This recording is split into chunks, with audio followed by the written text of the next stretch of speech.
Salut, salut, bonsoir chers amis, bonsoir, bonsoir chers abonnés de Kalinga Leader. Encore une fois de plus, merci pour votre disponibilité, pour votre intérêt que nous partageons ensemble. Bonsoir à tout le monde. Comme promis, nous allons continuer notre grand thème que nous avions débuté. Je dirais, vendredi, je pense. Vendredi, voilà. Nous l'avions débuté vendredi. Notre grand thème intitulé, comme je l'ai titré là, « Libérer les divins en soi ». Ou bien « Libérer les divins en vous », « Libérer les divins en nous ». Aujourd'hui, nous allons continuer avec la 4e partie, ou chapitre 4. Comme vous le savez, les vidéos sont sur mon mur. Il y a déjà 3 vidéos, 3 lives qui vont dans le même sens en fait. C'est-à-dire 3 parties, 3 chapitres du grand thème « Libérer les divins en soi ». Première partie, c'est sur mon mur en fait. C'est sur ma page, bon, mon mur en fait, Kalinga Leader, vous pouvez les trouver. À titre de rappel, les chapitres 1, nous avions abordé l'anatomie du divin, une présence évidente. Là, c'était question de définir, si je peux le dire ainsi, Dieu, en fait Dieu ou les divins. C'est-à-dire, je fais comment une différence entre ce que nous appelons Dieu, les religions appellent Dieu en fait, c'est-à-dire que quand nous parlons de Dieu, beaucoup de personnes pense que c'est quelqu'un qui habite quelque part, en fait. Un super quelqu'un qui habite quelque part. Sans pour autant l'intégrer en lui. Vous voyez? Sans pour autant l'intégrer en lui. Or, que ce que nous appelons Dieu, bien celui que nous appelons Dieu, est aussi en nous. C'est la vie, en fait. Il est le tout dans tout. Il est en nous, nous sommes en lui. Vous voyez? C'est pour ça que nous avions fait cette distinction-là entre Dieu et divin. C'est pour ça que nous titrons notre thème, notre sujet, libérer les divins en soi.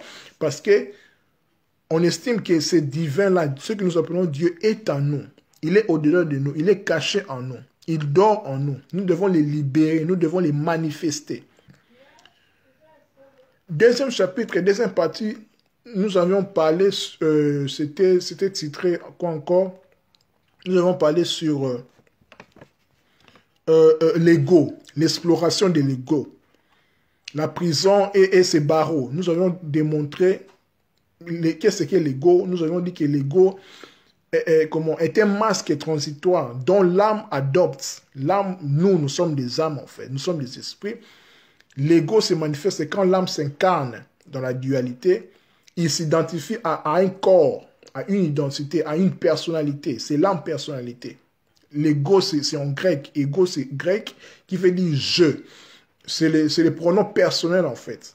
Je suis Kalinga. Je suis, en fait, c'est l'ego en fait. Vous voyez donc, cette âme-là, l'âme-là qui a déjà existé depuis l'éternité. Il a déjà existé, il existe et il existera toujours parce que l'âme est intemporelle, l'âme est éternelle. L'âme est immortelle. Mais il s'incarne dans un corps, dans un champ spatio-temporel. Vous voyez, mon âme s'est incarnée en câlin à l'idée, mais il va passer. Il ne met en pas. Je vous ai dit que la mort est une illusion, la mort n'existe pas. Vous voyez, donc c'est cela. Troisième partie, c'était hier, nous avons parlé sur toujours libérer les divins en soi. Troisième partie, c'était intitulé de soi à soi. Soi avec petit s, qui est l'ego, et le soi, grand S, qui est en fait notre âme individuelle, notre âme supérieure, notre moi supérieur, qui est en fait notre esprit, notre divin. Deux points, élargir les chemins. Nous avons détaillé en fait qu'est-ce que l'esprit, qu'est-ce que l'esprit, qu'est-ce que le divin en nous, qu'est-ce que les soi supérieurs là en nous, qu'est-ce que notre identité là. Nous avons parlé de tout cela. Ne vous inquiétez pas, toutes ces vidéos-là, ça se trouve sur mon mur. Ça se trouve sur mon mur. Si vous parcourez, vous allez les voir, vous pouvez les révisionner. C'est très important pour notre cheminement spirituel. Nous devons nous connaître, c'est très important, mes chers amis. Aujourd'hui, nous allons continuer toujours dans le même lancé. Aujourd'hui, c'est le chapitre 4, de la chute à la déculpabilisation, la nécessité d'une déprogrammation. Je répète, notre grand thème, c'est toujours libérer les divins en soi, que chaque personne libère les divins qui est en lui, qui sommeillent en lui. C'est très important. Donc, pour libérer ces divins-là, pour libérer les dieux qui dorment en nous, nous devons d'abord les savoir, nous devons d'abord les connaître. Savoir que Dieu est en nous, que les divins, que la lumière, que la vie est en nous. Nous sommes immortels, nous ne pouvons pas mourir. Vous voyez, c'est très important de le savoir. Donc, le thème d'aujourd'hui, c'est de la chute à la déculpabilisation, la nécessité d'une déprogrammation, déprogrammation. Nous allons l'aborder sur un point capital que nous avions intitulé, que j'ai intitulé « Une chute libre ». C'est une question, en fait. Nous allons voir, en fait, qu'est-ce qu'est la chute et puis les moyens de nous déculpabiliser, de sortir de cette chute-là. Vous voyez, parce qu'en naissant, on venait ici sur terre, nous avons chuté en fait. Nous sommes morts. Nous sommes morts, nous sommes des morts en fait. Mais nous allons être ressuscités quand nous allons éveiller, quand le divin là en nous va s'éveiller, va se libérer en fait. Quand nous allons manifester le Christos, la lumière là, la vie là, l'intensité divine qui sommeille en nous, va être libéré. Le royaume de Dieu est au-dedans de nous. Cherchez d'abord le royaume de Dieu. C'est-à-dire, ce royaume-là est constitué de la paix, de la joie, de la justice, de l'amour, de la bénignité, de la bienveillance, tous les fruits de l'esprit-là qui est en nous, qui témoignent que nous sommes les fils de Dieu, les germes de Dieu, qui est appelé à devenir des arbres, l'arbre, en fait, pour porter les fruits dignes de repentance. C'est ça, libérer les divins en nous. Vous voyez, donc nous allons voir l'histoire de la chute avec les familles reçues d'Adam et Ève jusqu'à la déculpabilisation. Parce que le but est de quitter la chute pour nous déculpabiliser, pour nous déprogrammer en fait. C'est une nécessité, mes chers amis. Voilà. Par là, nous allons nous poser deux questions. Première question, c'est quelle est la mécanique ou bien la dynamique qui nous a coupé, non pas de Dieu, mais du divin? Parce que Dieu, tout le monde prie Dieu, tout ça. Mais les divins, en fait, c'est dont nous avions parlé dans le premier chapitre. Les divins, là, c'est la vie, c'est l'intincelle là de lumière qui est en nous, le Christ là qui est en nous, qui doit être libéré. Nous posons une question, quelle est la mécanique, quelle est cette mécanique-là ou dynamique qui nous a coupé du divin, en fait? Le divin est à nous. Ça doit être libéré, en fait. C'est ça même la motivation de du sujet, en fait, de libérer le divin en soi. Quelle est la mécanique là qui nous a coupé de cette divinité-là? Deuxième question, c'est avons-nous réellement une responsabilité dans la mise en place et l'activation de ce divin-là, de cette mécanique-là qui est coupée, en fait? Sommes-nous les artisans de la chute telle que nous, c'est par exemple décrite dans le livre de Genèse avec Adam et Ève. Tout le monde connaît l'histoire d'Adam et Ève. La fameuse histoire d'Adam et Ève, tout cela, ils ont chuté. Mais en fait, qu'est-ce qu'est la chute? Parce qu'il faut savoir que l'histoire d'Adam et Ève, c'est notre histoire. C'est l'histoire de l'humanité. Parce que nous sommes l'humanité adamique. Nous venons d'Adam. Parce que l'histoire d'Adam et Ève, c'est notre histoire. On détaille l'histoire de l'homo sapiens sapiens. Nous sommes des homo sapiens sapiens en fait. C'est notre histoire. Donc quand on parle d'Adam et Ève, nous voyons l'homme et la femme, moi et toi. Donc en fait, ce sont nos premiers ancêtres. C'est-à-dire que l'histoire d'Adam et Ève, ça nous concerne. Vous voyez? Donc c'est poser ces questions, les deux questions-là, c'est-à-dire quelle est la mécanique qui nous a coupé du divin, de cette lumière-là, avant la chute d'Adam et Ève, avant notre chute, parce que Adam et Ève, c'est moi et toi, c'est notre histoire en fait, mais ancienne en fait, c'est notre histoire. C'est pour cela que cette histoire-là est éternelle, ça reste en fait, parce que ça parle de nous. Vous voyez? Donc avant Adam et Ève, avant que Adam et Ève mangent l'arbre de la connaissance, les fruits là en fait, ils étaient dans la lumière. Ils étaient dans la lumière, en fait. Ils expérimentaient la divinité, en fait. Cette lumière-là, cette vie-là, en fait. Vous voyez. Deuxième question, c'est avons-nous réellement une responsabilité dans la mise en place et l'activation du divin-là en nous, de cette libération-là? Vous voyez. Avons-nous cette responsabilité-là? Je dirais oui. Vous voyez.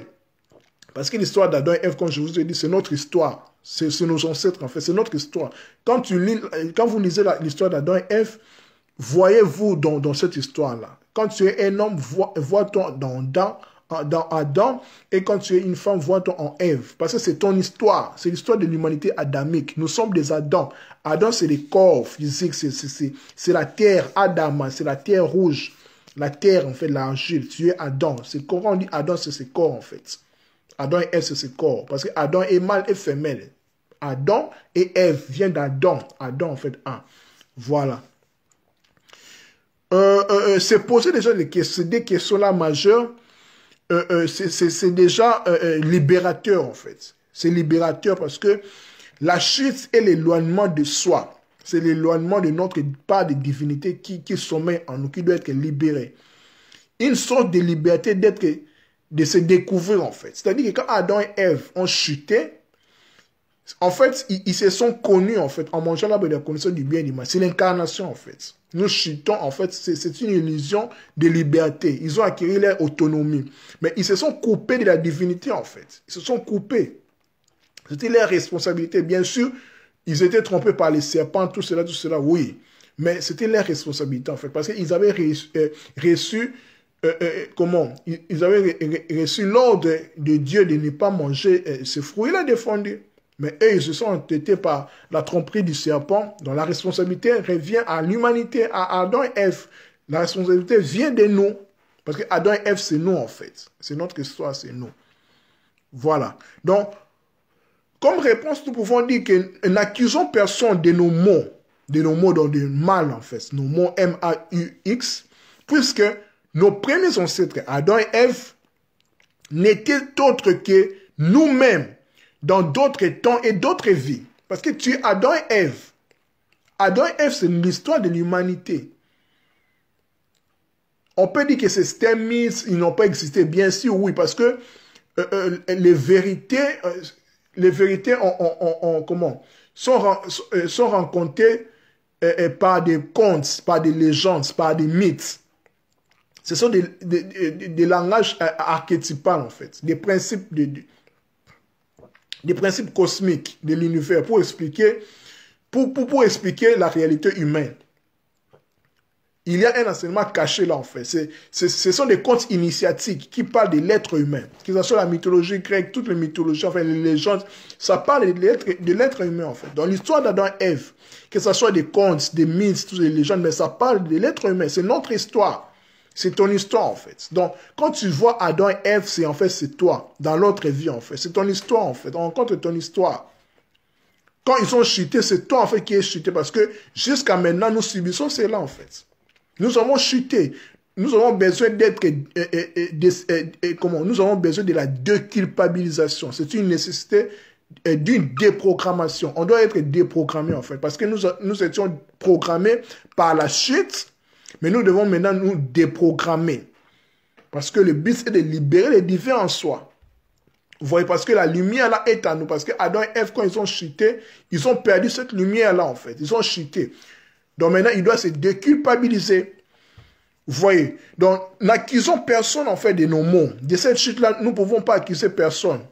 Moins encore les serpents. Parce que Adam et Ève étaient seuls responsables. Parce qu'ils avaient reçu, reçu l'ordre de Dieu de ne pas manger ces fruits-là défendus. Mais ils se sont entêtés. Par la tromperie du serpent, bien sûr, mais ils avaient la responsabilité. Donc, n'accusons personne de nos maux. Donc, de nos maux, en fait, M-A-U-X, de nos mal, si je peux le dire ainsi. Vous voyez, puisque Adam et Ève, je répète encore, donc toi et moi, nous sommes concernés, c'est notre responsabilité, en fait. Vouloir acquérir l'autonomie, désobéir, si on peut le dire ainsi, de l'ordre divin, c'est notre responsabilité, en fait.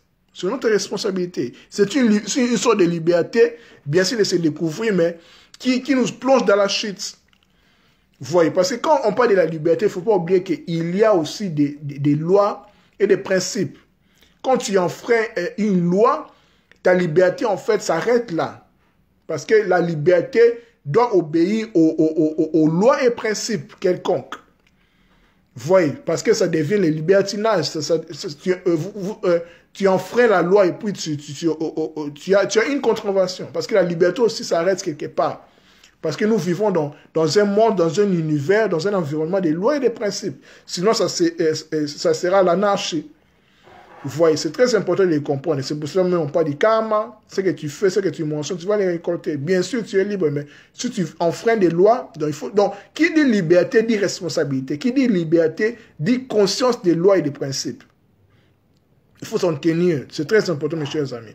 Donc, il faut voir la chute. Nous devons voir la chute pas au sens culpabilisant du terme, en fait, mais la conséquence d'une loi naturelle visant ultimement à notre croissance à travers un apprentissage. Donc, la chute d'Adam et Ève, c'est en fait, c'était bien pour eux, pour leur croissance à travers un apprentissage. Donc, manger l'arbre de la connaissance du bien et du mal par les fruits défendus, c'était un apprentissage en fait. Ils voulaient apprendre quelque chose. Même aussi avec nous, en venant ici sur terre, nous avons chuté. L'incarnation, c'est la chute. Nous sommes morts. Notre corps est un tombeau, le tombeau de l'âme. Vous voyez, le tombeau de l'âme en fait. C'est très important. Quand nous sommes venus dans le monde, sur la terre, nous sommes venus en chutant, nous avons chuté. Nous avons chuté et puis nous devons monter. L'incarnation, la naissance ici sur terre, notre corps est un tombeau, est un cercueil. C'est pour cela en grec, le corps, c'est dit soma. Ceux qui font la médecine, ils savent bien les maladies psychosomatiques. Les psychés, dont l'âme et le corps somatique, soma. Et puis le cercueil, ça se dit sema. Donc ton corps est un cercueil. Ton corps est un cercueil, est un sarcophage.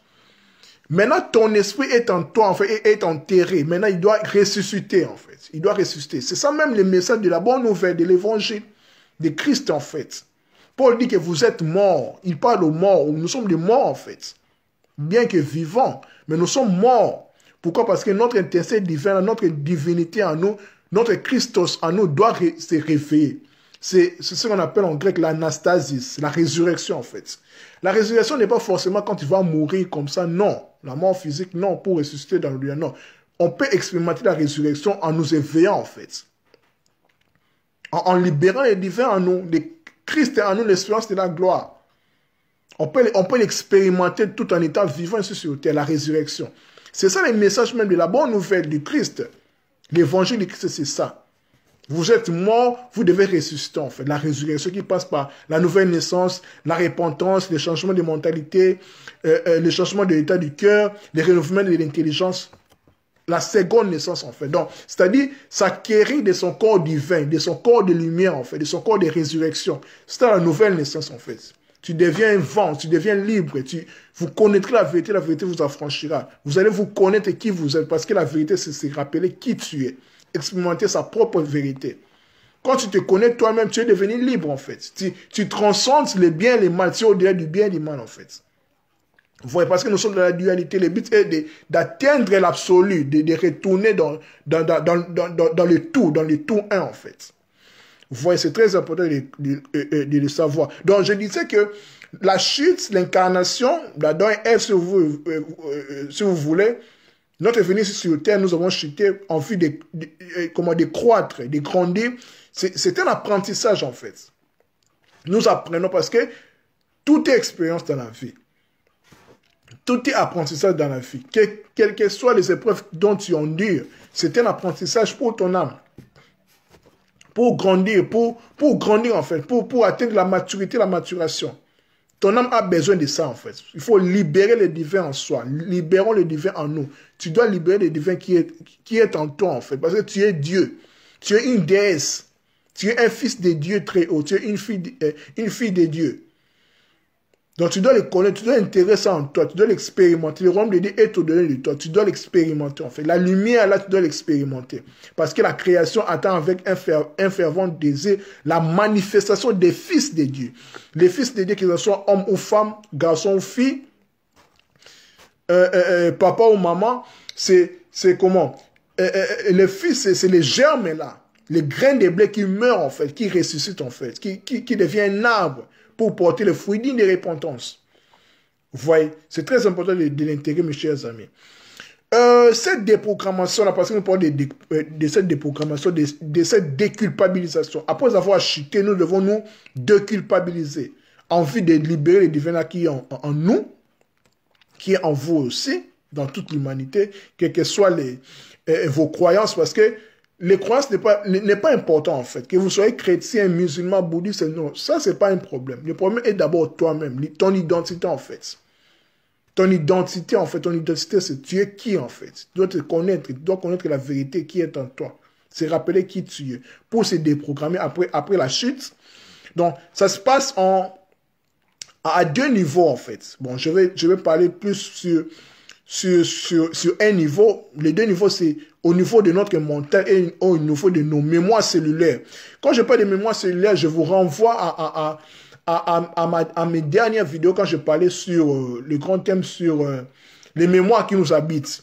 J'ai épinglé en long et en large sur les mémoires cellulaires. Donc, c'est-à-dire que pour nous déprogrammer, pour qu'on quitte, pour que nous soyons guéris de la chute, là, d'Adam et Ève, si vous voulez, de notre incarnation, nous devons passer à deux niveaux, notre mental et nos mémoires cellulaires. Mais ici, je vais parler plus de mental. Les mémoires cellulaires, je vous renvoie dans la série de vidéos, de lives qui se trouvent sur mon mur. Vous pouvez les parcourir. Si vous voulez, vous pouvez me demander une box où je parlais sur les mémoires qui nous habitent. J'en ai parlé, les mémoires familiales qu'on appelle les liens familiaux.